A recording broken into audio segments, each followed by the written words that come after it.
Hello, good morning, जोहार। मैं संजय और आप देख रहे हैं न्यूज झारखंड। समय हो चला है झारखंड की खबरों को जानने का, तो चलिए जानते हैं आज की झारखंड की 25 मुख्य बड़ी खबरों को। आज और कल झारखंड की राजधानी रांची में धारा 144 लागू। 29 दिसंबर को झारखंड सरकार के 4 वर्ष पूर्ण होने पर राज्य स्तरीय कार्यक्रम का आयोजन किया जाएगा। वहीं झारखंड सहायक अध्यापक संघर्ष मोर्चा द्वारा आज 28 दिसंबर को रांची के मोरहाबादी मैदान से रैली के रूप में चलकर मुख्यमंत्री आवास पर अनिश्चितकालीन घेरा डालो डेरा डालो किए जाने की सूचना को देखते हुए आज 28 दिसंबर से रांची के मोरहाबादी परिसर के 200 मीटर के परिधि में धारा 144 लगाया गया है। ये 28 दिसंबर की सुबह यानी आज सुबह 6 बजे से 29 दिसंबर की रात्रि यानी कल रात्रि 11 बजे तक के लिए लागू रहेगा। जारी सूचना में लिखा गया है कि झारखंड सरकार के 4 वर्ष पूर्ण होने के उपलक्ष्य में दिनांक 29 दिसंबर को मोरहाबादी मैदान में कई कार्यक्रम प्रस्तावित हैं, जिसके कारण घेराव प्रदर्शन, जुलूस, रैली एवं अन्य प्रकार के कार्यक्रमों से सरकारी कामकाज में व्यवधान उत्पन्न होने के साथ साथ यातायात व्यवस्था बाधित होने एवं विधि विधान की समस्या उत्पन्न होने और लोग परेशानी भंग ना हो, इसे लेकर धारा 144 लगाया गया है। लातेहार में बोले सीएम हेमंत सोरेन, भूमि को लेकर पूरे राज्य में त्रुटियां, आने वाले दिनों में होगा समाधान। मुख्यमंत्री हेमंत सोरेन ने बुधवार को लातेहार में कहा है कि भूमि को लेकर त्रुटियां पूरे राज्य में हैं, इसका समाधान आने वाले दिनों में किया जाएगा। आपकी सरकार ने वर्षों से संघर्ष कर रहे नेतरहाट के लोगों की भूमि वापस कराई है। नेतरहाट फील्ड फायरिंग रेंज की अधिसूचना रद्द की गई। राज्य में कई किसानों की भूमि वापस हुई है। भूमि की त्रुटियों को सुधारना जरूरी है। विश्वास रखें, आने वाले समय में इसका समाधान होगा। मुख्यमंत्री बुधवार को लातेहार प्रखंड के कुंदरी गांव में आयोजित आपकी योजना आपकी सरकार आपके द्वार कार्यक्रम को संबोधित कर रहे थे। सीएम हेमंत सोरेन ने कहा है कि झारखंड में आदिवासी मूलवासी की सरकार है, जो दिल्ली से नहीं बल्कि गांव से चलेगी। चुनाव के समय कुंदरी गांव में मैंने कहा था कि हमारी सरकार बनी तो दिल्ली से नहीं बल्कि गांव से चलेगी। इसी उद्देश्य से राज्य में आपकी योजना आपकी सरकार आपके द्वार कार्यक्रम का आयोजन गांव-गांव में किया जा रहा है। उन्होंने कहा है कि गांव-गांव, टोला-टोला में जिला से लेकर प्रखंड के पदाधिकारी आपकी समस्याओं को सुन रहे हैं और उसका निपटारा कर रहे हैं। न्यू ईयर सेलिब्रेशन को लेकर प्रशासन अलर्ट, कानून तोड़ने वालों पर होगा तुरंत एक्शन। झारखंड पुलिस मुख्यालय से निर्देश जारी। झारखंड पुलिस मुख्यालय ने नए साल पर होने वाले आयोजनों, पिकनिक स्पॉट की सुरक्षा को लेकर सभी जिलों को आवश्यक दिशा निर्देश जारी कर दिया है। पुलिस मुख्यालय ने विशेष शाखा से मिले इनपुट के आधार पर यह आदेश जारी किया है। सभी जिलों के एसएसपी, एसपी को जारी आदेश में कहा गया है कि झारखंड के सभी जिलों में पड़ने वाले पर्यटन व पिकनिक स्थलों पर विभिन्न स्थानों से बड़ी संख्या में लोग पहुंचते हैं। इस मौके पर असामाजिक, शरारती व आपराधिक तत्व भी पहुंचते हैं। वे लड़कियों, महिलाओं के साथ छेड़खानी कर सकते हैं। पिकनिक के रास्ते में लोगों के साथ छिनतई, लूटपाट की आशंका बनी रहती है। इसके अलावा शराब के नशे में अनेक नवयुवक तेजी व लापरवाही से गाड़ी चलाते हैं, जिससे राहगीरों के लिए रास्ता असुरक्षित हो जाता है। पुलिस मुख्यालय ने यह भी बताया है कि पूर्व में तेज आवाज में डीजे, लाउड स्पीकर दूसरे समुदाय के धार्मिक स्थलों के सामने बजाए जाने के कारण सांप्रदायिक विवाद की स्थिति उत्पन्न होती रही है। इन सभी मामलों की संवेदनशीलता को देखते हुए पुलिस मुख्यालय ने सभी एसएसपी, एसपी को निर्देश दिया है कि वे पार्क, होटलों, क्लबों, पर्यटन स्थलों, पिकनिक स्थलों के आसपास निगरानी रखें। रामलला की प्राण प्रतिष्ठा में शामिल होने झारखंड से पैदल अयोध्या चला विक्की महतो। अयोध्या में भव्य राम मंदिर में रामलला विराजमान होने वाले हैं। 22 जनवरी 2024 को प्रधानमंत्री नरेंद्र मोदी इस प्राण प्रतिष्ठा समारोह में शामिल होंगे। देश विदेश के 1 लाख से अधिक लोगों के लिए टेंट सीट का निर्माण हुआ है। सरयू के तट पर बसी अयोध्या नगरी अभी से राममय हो गई है। देश भर से लोग इस विशेष समारोह में शामिल होने के लिए अयोध्या जाने की योजना बना रहे हैं। झारखंड की राजधानी रांची से 200 किलोमीटर दूर स्थित पश्चिमी सिंहभूम के मनोहरपुर प्रखंड से एक युवक ने पैदल अयोध्या जाने का निश्चय किया है। वह 700 किलोमीटर की पदयात्रा करते हुए अयोध्या के लिए निकल पड़ा है।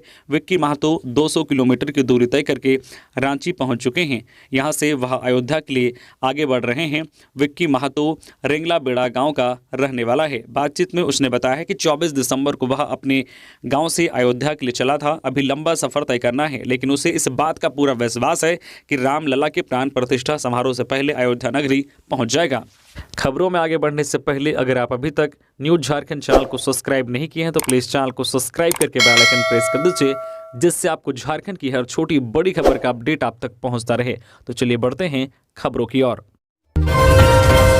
सरना धर्म कोड की मांग पर 30 दिसंबर को भारत बंद, रेल रोड चक्का जाम करेगा आदिवासी संगल। सरना को धर्म की मान्यता देने की मांग पर आदिवासी संगल अभियान ने 30 दिसंबर को भारत बंद का आह्वान किया है। सिंगल प्रमुख शालखान मुर्मू ने एक दिन के सांकेतिक भारत बंद का आह्वान करते हुए कहा है कि सरना देश के 15 करोड़ आदिवासी जनजातीय समुदायों की पहचान है। आदिवासियों के धर्म को मान्यता नहीं देना उनके साथ अन्याय है, एक तरह से संवैधानिक अपराध भी है। शालखान मुर्मू ने बुधवार 27 दिसंबर को एक बयान जारी कर कहा है कि किसी समुदाय पर दूसरे धर्मों का पालन करने के लिए दबाव बनाना उन्हें धर्म की दास्तां स्वीकार करने के लिए बाध्य करने की तरह है। उन्होंने आरोप लगाया है कि कांग्रेस और भारतीय जनता पार्टी भाजपा दोनों ने ही आदिवासियों को उनकी धार्मिक स्वतंत्रता से वंचित किया है। सिंगल प्रमुख मुर्मू ने दावा किया है कि वर्ष 1951 की जनगणना में सरना धर्म के लिए अलग संहिता थी, लेकिन कांग्रेस ने इसे बाद में समाप्त कर दिया। वही भाजपा अब आदिवासियों को वनवासी और हिंदू बनाने की कोशिश कर रही है। इसके अलावा पूर्व सांसद शालखान मुर्मू ने कहा है कि प्रधानमंत्री और राष्ट्रपति से अपील की गई कि वे सरना धर्म कोड की मान्यता की पहल करें, लेकिन उनसे भी निराशा हाथ लगी है। अब तक इस दिशा में कोई पहल नहीं हुई है, इसलिए आदिवासी संगल अभियान को अन्य संगठनों के सहयोग से 30 दिसंबर को भारत बंद और रेल रोड चक्का जाम करने के लिए बाध्य होना पड़ रहा है। उन्होंने अपील की है कि सरना धर्म लिखने वाले 50 लाख आदिवासी एवं अन्य सभी सरना धर्म के समर्थक संगठन अपने अपने गांव के पास एकजुट होकर प्रदर्शन करें। उन्होंने कहा कि झारखंड विधानसभा में 11 नवंबर 2020 को जिन पार्टियों ने धर्म कोड बिल का समर्थन किया था, उन्हें भी जो है सामने आना होगा। अगर वे ऐसा नहीं करते हैं तो उनकी भूमिका भी संदेह के घेरे में होगी। 30 दिसंबर तक अफसरों को मुख्यालय नहीं छोड़ने का निर्देश। मुख्य सचिव एल ख्यांगते ने बुधवार को सभी विभागों के सचिवों को 30 दिसंबर तक मुख्यालय नहीं छोड़ने का आदेश दिया है, क्योंकि 29 दिसंबर को झारखंड सरकार के 4 साल पूरे हो रहे हैं। इसके मद्देनजर मुख्य सचिव ने अधिकारियों के लिए यह आदेश दिया है। बता दें कि झारखंड सरकार के 4 वर्ष पूरे होने के उपलक्ष्य में राज्य भर में कार्यक्रम आयोजित किए जाने हैं। राज्य स्तरीय समारोह रांची के मोरहाबादी मैदान में होगा, वहीं सभी जिलों में भी कार्यक्रम आयोजित किए जाएंगे। कार्यक्रम की सफलता के लिए राज्य सरकार ने पहले ही कई सचिव स्तर के अधिकारियों को जिम्मेदारी दी है। इस दिन मुख्यमंत्री हेमंत सोरेन झारखंड सरकार की 4 साल की उपलब्धियों को गिनाएंगे। इसके अलावा बड़े पैमाने पर नियुक्ति पत्र का वितरण किया जाएगा, परिसंपत्तियों का भी वितरण होगा, बड़े पैमाने पर योजनाओं का उद्घाटन शिलान्यास भी किया जाएगा। जस्टिस एस चंद्रशेखर होंगे झारखंड हाईकोर्ट के एक्टिंग चीफ जस्टिस। 29 दिसंबर से संभालेंगे दायित्व। झारखंड हाईकोर्ट के चीफ जस्टिस संजय कुमार मिश्रा की सेवानिवृत्ति के उपरांत हाईकोर्ट के सीनियर जस्टिस एस चंद्रशेखर को चीफ जस्टिस के कार्यालय का दायित्व सौंपा गया है। यह दायित्व 29 दिसंबर 2023 से प्रभावी होगा। इससे संबंधित notification ministry of law and justice, government of India के डिप्टी सेक्रेटरी नारायण प्रसाद की ओर से बुधवार को जारी किया गया है। चीफ जस्टिस संजय कुमार मिश्रा आज यानी 28 दिसंबर को सेवानिवृत्त हो रहे हैं। जारी नोटिफिकेशन में कहा गया है कि राष्ट्रपति की ओर से झारखंड हाईकोर्ट के जस्टिस एस चंद्रशेखर को हाईकोर्ट के चीफ जस्टिस कार्यालय की ड्यूटी के निर्वहन के लिए नियुक्त किया गया है, जो 29 दिसंबर यानी कल से प्रभावी होगा। खबरों में आगे बढ़ने से पहले फाइनली जो है न्यू ईयर का गिव अवे था, उसका रजिस्ट्रेशन प्रोसेस शुरू कर दिया गया है, जिसमें आप पार्टिसिपेट होकर 51,000 रुपए तक कैश जीत सकते हैं। इसमें से जो फर्स्ट लकी विनर बनेंगे उनको 20,000 का कैश रिवॉर्ड दिया जाएगा, जो सेकेंड लकी विनर बनेंगे उनको 10,000 का कैश रिवॉर्ड दिया जाएगा, और जो थर्ड लकी विनर बनेंगे उनको 5,000 का कैश रिवॉर्ड दिया जाएगा। इसके अलावा भी किन्हीं 32 लकी विनर को 500 रुपए का कैश रिवॉर्ड दिया जाएगा। ये गिव अवे फेसबुक पे चलाया जा रहा है, और इससे पहले हम लोगों ने दीपावली में यूट्यूब पे 1,10,000 का गिव अवे चलाया था। उसमें अगर आप पार्टिसिपेट नहीं हो पाए थे तो आप इस गिव अवे में पार्टिसिपेट होकर कैश जीत सकते हैं। तो वीडियो के डिस्क्रिप्शन में लिंक है, जहां से आप क्लिक करके देख सकते हैं कि कैसे आप इसमें पार्टिसिपेट हो सकते हैं। और इसका रिजल्ट का जो अनाउंसमेंट है वो 14 जनवरी 2024 को किया जाएगा। तो आप लोग जल्दी जल्दी रजिस्ट्रेशन करें और जो कैश जीतने के लिए तैयार हो जाएं। चलिए हम लोग बढ़ते हैं अपने खबरों की ओर। आप लोग रजिस्ट्रेशन करें। धन्यवाद। गिरिडीह पुलिस को मिली सफलता। फोन पर 20 लाख रुपए मांगी थी रंगदारी, थाने में शिकायत के बाद हुआ गिरफ्तार।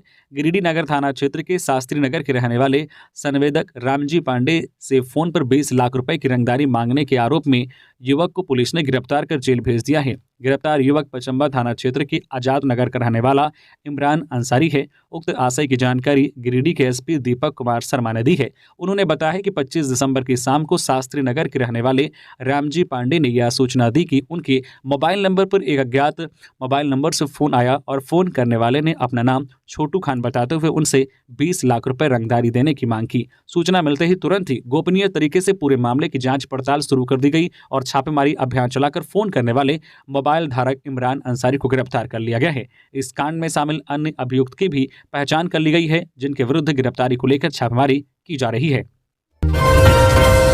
झारखंड के सीएम हेमंत सोरेन को हाईकोर्ट से बड़ी राहत।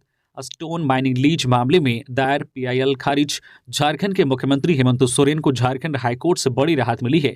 चीफ जस्टिस संजय मिश्रा ने बुधवार को उनके खिलाफ दायर एक जनहित याचिका पीआईएल को खारिज कर दिया है। मुख्य न्यायाधीश संजय कुमार मिश्रा की अध्यक्षता वाली बेंच ने बुधवार को अपना फैसला सुनाया। चीफ जस्टिस ने कहा कि यह याचिका सुनने के लायक नहीं है। बता दें कि बुधवार को झारखंड के चीफ जस्टिस का आखिरी कार्य दिवस रहा। वह आज गुरुवार को रिटायर हो रहे हैं। रिटायर होने से पहले उन्होंने इस मामले का निष्पादन कर दिया। किसी भी जनहित याचिका की सुनवाई चीफ जस्टिस की बेंच में ही होती है। उल्लेखनीय है कि सुनील महातो ने मुख्यमंत्री हेमंत सोरेन के खिलाफ पत्थर खनन लीज मामले में एक जनहित याचिका दायर की थी। इस पर सुनवाई पहले ही हो गई थी, लेकिन कोर्ट ने फैसला सुरक्षित रख लिया था। अपने आखिरी कार्य दिवस पर चीफ जस्टिस ने फैसला सुना दिया। कोर्ट के इस फैसले से झारखंड की चीफ मिनिस्ट्री को बड़ी राहत मिली है। कोहरे की चादर में लिपटा झारखंड, जाने 1 जनवरी को कैसा रहेगा मौसम का मिजाज। कल बुधवार सुबह पूरा झारखंड कोहरे की चादर में लिपटा दिखा। राज्य में अधिकतम और न्यूनतम तापमान में उतार चढ़ाव जारी है। मौसम विज्ञान केंद्र के अनुसार झारखंड के लगभग सभी जिलों के मौसम का मिजाज अगले 5 दिनों तक इसी तरह खुशनुमा रहने की उम्मीद है। सुबह में धुंध और दिन में आसमान साफ रहेगा। मौसम विज्ञान केंद्र के मुताबिक 1 जनवरी 2024 को मौसम खुशनुमा रहेगा। हालांकि 2 जनवरी की शाम से मौसम में बदलाव के संकेत हैं। 3 जनवरी से झारखंड के कई हिस्सों में बारिश होने की संभावना है। मौसम वैज्ञानिक के अनुसार राज्य में फिलहाल अगले कुछ दिनों तक अधिकतम और न्यूनतम तापमान भी सामान्य से कुछ अधिक ही रहेगा। इस स्थिति में राज्य के अधिकतर जिलों का अधिकतम तापमान 25 तथा न्यूनतम तापमान 12 डिग्री सेल्सियस के आसपास रहने की संभावना है। जामताड़ा में आपसी विवाद में हत्या, बकरी चर गई फसल, चाची से हुआ विवाद, भतीजे ने चाचा की कर दी ईंट से मारकर हत्या। बकरी के द्वारा फसल चरने के विवाद में एक भतीजे ने अपने चाचा की ईंट से कूचकर निर्मम हत्या कर दी है। घटना जिले के करमाटांड़ थाना क्षेत्र के हथिया पत्थर गांव इलाके की है। घटना को अंजाम देने के बाद भतीजा फरार हो गया है। पुलिस ने मामला दर्ज कर हत्या के आरोपी की तलाश शुरू कर दी है। मृतक का नाम 55 वर्षीय धर्म पहाड़िया है। भतीजा रमेश पहाड़िया के साथ बीते शाम मंगलवार को ही विवाद हुआ था। रमेश पहाड़िया के साथ धर्म पहाड़िया की बकरी फसल चर जाने को लेकर विवाद को लेकर मामूली विवाद हुआ था। मृतक धर्म पहाड़िया की पत्नी मुनकी देवी ने बताया है कि रमेश पहाड़िया की बकरी द्वारा मेरे फसल को नष्ट कर दिया गया था, जिसको लेकर विवाद हुआ था। इसी दौरान रमेश पहाड़िया मेरे साथ मारपीट करने लगा। जब मेरा पति मृतक धर्म पहाड़िया बीच बचाव करने गया तो रमेश पहाड़िया ने मेरे पति को जमीन पर पटक दिया और ईंट से उनके सर पर जोर जोर से वार करने लगा। इस दौरान मेरे पति की घटनास्थल पर ही मौत हो गई। परीक्षा पे चर्चा कार्यक्रम को लेकर झारखंड शैक्षिक अनुसंधान एवं प्रशिक्षण परिषद ने जारी किए निर्देश। परीक्षा के तनाव को कम करने के लिए हर वर्ष की भांति आगामी जनवरी या फरवरी में प्रधानमंत्री नरेंद्र मोदी का छात्रों, शिक्षकों एवं अभिभावकों के साथ परीक्षा पे चर्चा कार्यक्रम का 7वां संस्करण राजधानी दिल्ली के तालकटोरा स्टेडियम के टाउन हॉल में आयोजित होगा। इसे देखते हुए झारखंड शैक्षिक अनुसंधान एवं प्रशिक्षण परिषद के निदेशक किरण कुमार पासी ने सभी जिला शिक्षा पदाधिकारियों सह जिला कार्यक्रम पदाधिकारियों को पत्र भेजा है। पत्र में सभी जिला पदाधिकारियों, अनुमंडल शिक्षा पदाधिकारियों एवं क्षेत्र शिक्षा पदाधिकारियों को इस अत्यंत महत्वपूर्ण कार्यक्रम को देखते हुए सभी स्तरों पर तैयारी सुनिश्चित करने का निर्देश दिया गया है। कार्यक्रम के व्यापक प्रचार प्रसार या जिला स्तर पर एक्शन प्लान तैयार करने के साथ कार्यक्रम में अधिक से अधिक संख्या में छात्रों की भागीदारी सुनिश्चित करने का निर्देश दिया गया है। झुमरा पहाड़ में नक्सली एक्टिव, मुखबिरी के आरोप में पूर्व वार्ड पार्षद की हत्या, पुलिस कर रही है जांच। झारखंड के बोकारो जिला स्थित नक्सलियों का गढ़ रहे झुमरा पहाड़ के तलहटी में स्थित धनरा गांव में नक्सलियों ने मंगलवार रात पुलिस मुखबिरी के आरोप में पूर्व वार्ड पार्षद सुखराम मांझी 45 वर्षीय की हत्या कर दी। चतरोचट्टी थाना प्रभारी नीरज कुमार ने कहा है कि सुबह इस घटना की सूचना मिली। हम लोग अपने स्तर से मामले की छानबीन कर रहे हैं। वरिष्ठ अधिकारियों को अवगत कराया गया है। उन्होंने बताया कि हत्याकांड चतरोचट्टी थाना क्षेत्र में चूटे पंचायत की अमन पहाड़ के तलहटी पर बसे दंडरा गांव में हुआ है। नक्सलियों ने मौके पर छोड़े गए पोस्टर में घटना की जिम्मेदारी ली है। पुलिस पूरे मामले की जांच कर रही है। तुषार मंडल की हत्या के विरोध में तीन पहाड़ बाजार बंद। साहिबगंज के तीन पहाड़ थाना क्षेत्र के नीचे टोला के रहने वाले रंजीत मंडल के पुत्र तुषार मंडल की हत्या के विरोध में तीन पहाड़ बाजार बंद का आह्वान किया गया। बुधवार सुबह से ही तीन पहाड़ बाजार स्वतः बंद रहा। इस दौरान मुख्य बाजार, सब्जी मंडी, बस स्टैंड, स्टेशन चौक, बैंक मोड़ सहित सभी प्रतिष्ठान और दुकान बंद रही। सीएम के सचिव विनय चौबे ने 29 दिसंबर को होने वाले राज्य स्तरीय कार्यक्रम का लिया जायजा। भव्य आयोजन के लिए दिए निर्देश। सीएम हेमंत सोरेन के सचिव विनय कुमार चौबे ने बुधवार को मोरहाबादी मैदान रांची में 29 दिसंबर को आयोजित होने वाले राज्य स्तरीय कार्यक्रम की तैयारियों का रांची डीसी राहुल सिन्हा के साथ जायजा लिया। इस क्रम में कार्यक्रम को लेकर अब तक की गई तमाम तैयारियों की सारी जानकारी ली। सभी संबंधित पदाधिकारियों को आवश्यक दिशा निर्देश देते हुए कहा है कि यह आयोजन भव्य तरीके से बिना किसी परेशानी से संपन्न हो। इसको लेकर हर एक तैयारी का बारीकी से निरीक्षण करें। यह कार्यक्रम राज्य के लिए बहुत ही महत्वपूर्ण कार्यक्रम है। कार्यक्रम में होने वाली जो भारी भीड़ के मद्देनजर जो प्रधान सचिव ने तमाम व्यवस्था चाक चौबंद रखने का भी निर्देश दिया है। उन्होंने कहा है कि लोग इस भव्य कार्यक्रम के साक्षी बनेंगे, उन्हें इसे देखने में कोई असुविधा ना हो, इसके लिए कार्यक्रम स्थल पर जगह जगह कार्यक्रम के लाइव टेलीकास्ट के लिए अतिरिक्त एलईडी की व्यवस्था रखी जाए। इस कार्यक्रम को लेकर सभी संबंधित अधिकारियों पदाधिकारियों से तैयारी की जानकारी लेते हुए निर्देश देते हुए कहा है कि इसके लिए सभी व्यवस्थाओं को जो है सुनिश्चित रूप से पूरा करें। कोडरमा के झुमरी तिलैया में विभिन्न मांगों को लेकर टेम्पो चालक संघ ने नगर परिषद कार्यालय पर किया प्रदर्शन। टेम्पो चालकों एवं जो है नागरिकों को सुविधा देने की मांग पर झारखंड राज्य परिवहन मजदूर यूनियन एवं सीटू से संबंधित टेम्पो चालक संघ झुमरी तिलैया इकाई से बुधवार को नगर परिषद कार्यालय पर धरना प्रदर्शन किया। इससे पूर्व जो है सुभाष चौक से झंडा बैनर के साथ ओवरब्रिज, झंडा चौक, स्टेशन रोड व आईडी बंगला होते हुए नगर परिषद कार्यालय तक पैदल जुलूस निकाला गया, जिसका नेतृत्व सीटू नेता और निर्माण कामगार यूनियन के अध्यक्ष प्रेम प्रकाश ने किया। जुलूस में मनमानी टैक्स वसूली बंद करो, टेम्पो स्टैंड की व्यवस्था करो, टेम्पो चालकों के साथ दुर्व्यवहार बंद करो आदि नारे लगाए जा रहे थे। प्रदर्शन के बाद टेम्पो चालक संघ के अध्यक्ष मोहम्मद रफी की अध्यक्षता में हुई सभा को संबोधित करते हुए मुख्य वक्ता सीटू के राज्य सचिव संजय पासवान ने कहा कि नगर परिषद सिर्फ जो है टैक्स वसूलती है, लेकिन सुविधा के नाम पर कोई व्यवस्था नहीं है। झुमरी तिलैया में कहीं भी टेम्पो स्टैंड नहीं है। महिला पैसेंजर्स शौचालय के लिए तरस जाती है, लेकिन टैक्स दोनों तरफ वसूला जा रहा है। अपने अधिकार के लिए इनके पास संघर्ष के सिवाय कोई रास्ता नहीं है। सीटू के जिला संयोजक रमेश प्रजापति ने कहा है कि बिना नागरिक सुविधा के टेम्पो चालकों से राजस्व के नाम पर वसूली करना गैर कानूनी है, जिसके खिलाफ न्यायालय में मुकदमा दायर किया जाएगा। सीटू टेम्पो चालकों के हकों के लिए मजबूती के साथ खड़ा रहेगा। गिरिडीह में सड़क हादसे में बाइक सवार की मौत, मुआवजे की मांग को लेकर सड़क जाम। सब्जी की दुकान चलाता था मृतक। गिरिडीह के तीसरी गांवा मेन रोड पर यात्री बस की चपेट में आने से बाइक सवार एक व्यक्ति की मौत हो गई। मृतक की पहचान मन्नू बनरवाल के रूप में हुई है। वह सब्जी विक्रेता था। बुधवार को मन्नू बनरवाल अपनी बाइक से तीसरी चौक स्थित अपनी सब्जी दुकान खोलने जा रहा था। इसी दौरान कोलकाता से आ रही वारिस पिया नामक यात्री बस ने उसकी बाइक को अपनी चपेट में ले लिया। घटना में वह गंभीर रूप से घायल हो गया। आनन फानन में स्थानीय लोगों ने उसे इलाज हेतु स्थानीय अस्पताल में भर्ती कराया, जहां इलाज के दौरान उसकी मौत हो गई। घटना के बाद पहुंचे परिजनों ने मृतक के शव के साथ मुख्य सड़क को जाम कर मुआवजा की मांग करने लगे। सड़क जाम की सूचना मिलने पर तीसरी थाना प्रभारी प्रदीप कुमार दल बल के साथ घटनास्थल पर पहुंचे और लोगों को समझा बुझाकर जाम खत्म करवाया और मृतक के शव को अपने कब्जे में लेकर पोस्टमार्टम हेतु गिरिडीह सदर अस्पताल भेज दिया। करीब 6 से 7 घंटे से अधिक जो है इस दौरान सड़क जाम रहा।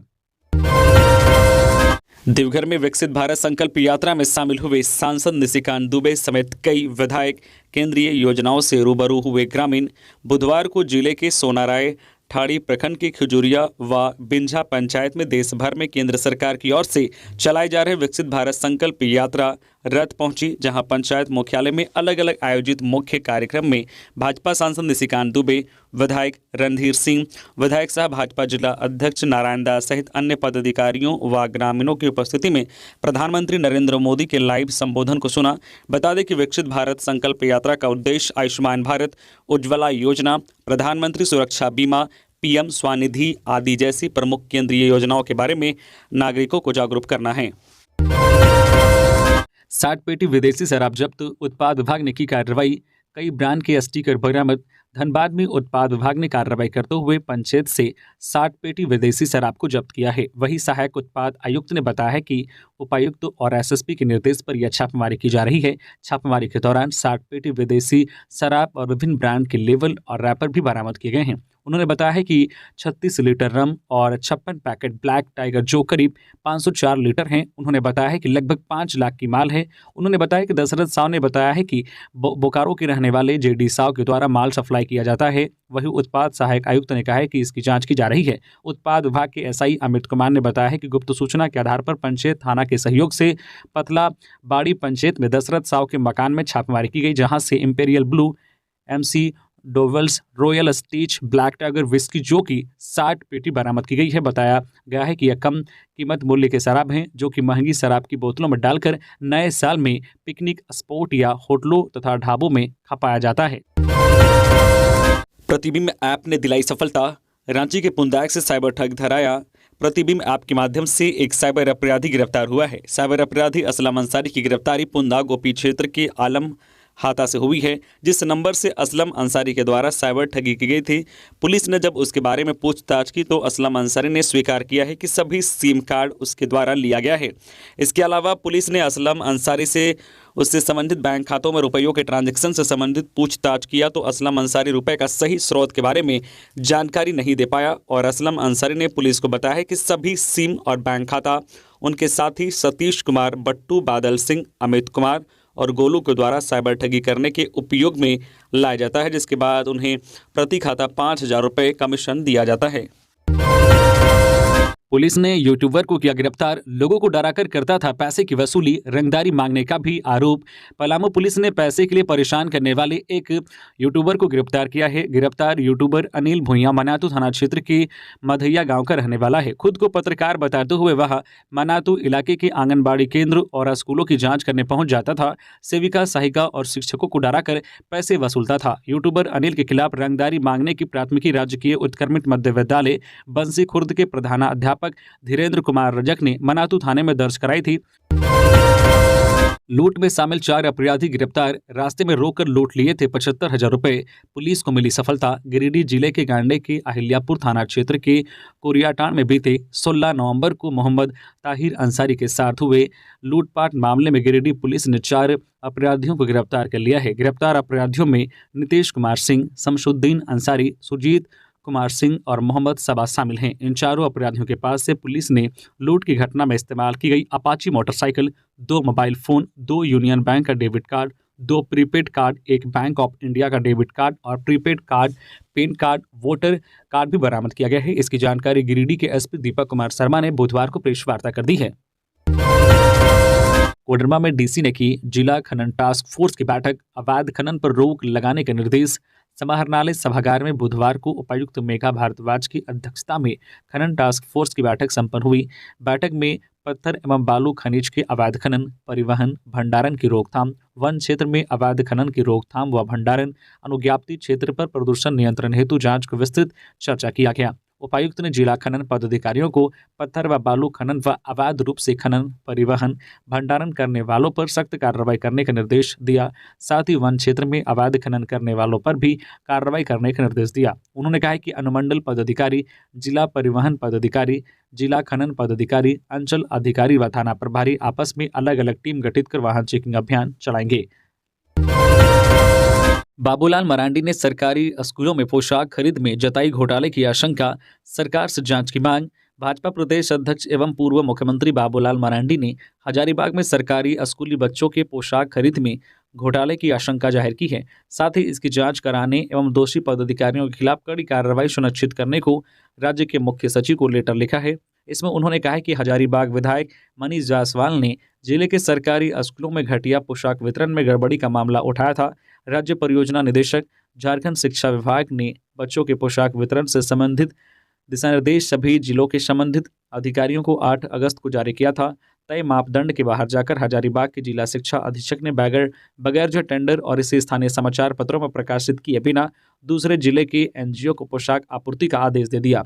यह नियम विरुद्ध है। साथ ही इसकी क्वालिटी इतनी खराब निकली कि सप्ताह भर में ही स्वेटर और पोशाक फटना शुरू हो गया। सांसद आदर्श ग्राम अंतर्गत ग्राम पंचायतों के चयन के लिए सांसदों को राज्य सरकार ने लिखा पत्र। राज्य सरकार ने सांसद आदर्श ग्राम योजना अंतर्गत सांसदों से ग्राम पंचायतों का चयन करने का अनुरोध किया।